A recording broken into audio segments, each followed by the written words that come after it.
Another friend of that particular form of the profanely miraculous is Kathy Ecker, with whom Jeffrey Farmer studied in California.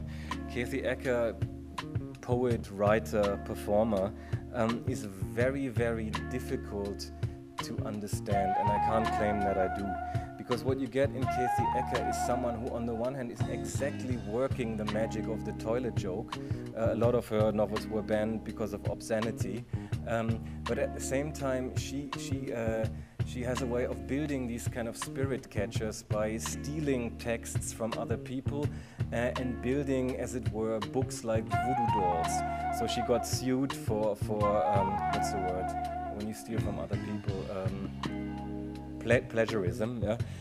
Because of course in the legal system where status, where representation and status matters, the moment that you build dolls out of other people's bodies, you're not performing magic, you're performing theft. Yeah? But in one of her essays, she speaks about this practice of building dolls, of building something that people would associate with her as a writer because the author must be identical with the work, but which is actually always and only a doll, where in the act of writing you produce something that is what it isn't and isn't what it is, because you speak with a voice that becomes yours because it isn't yours.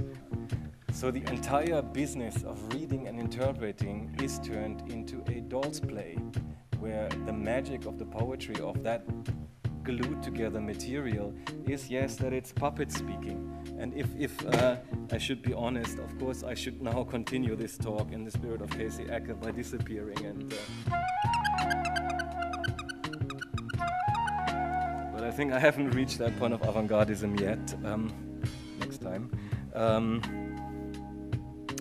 That is one thing, where you actually see a particular working method emerge of taking history from the trash cans and gluing it together in so many dolls that are you and not you, good and bad examples, where someone like Frank Zappa would actually lend itself as an example precisely because he's the most obscenely stupid doll that you can possibly get.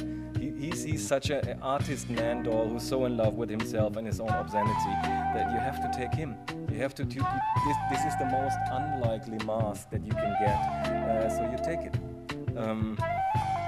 Because it's all dolls and patchwork, but that doesn't mean that there's any less feeling in it, because the feeling comes with the magic and the way how you work the props.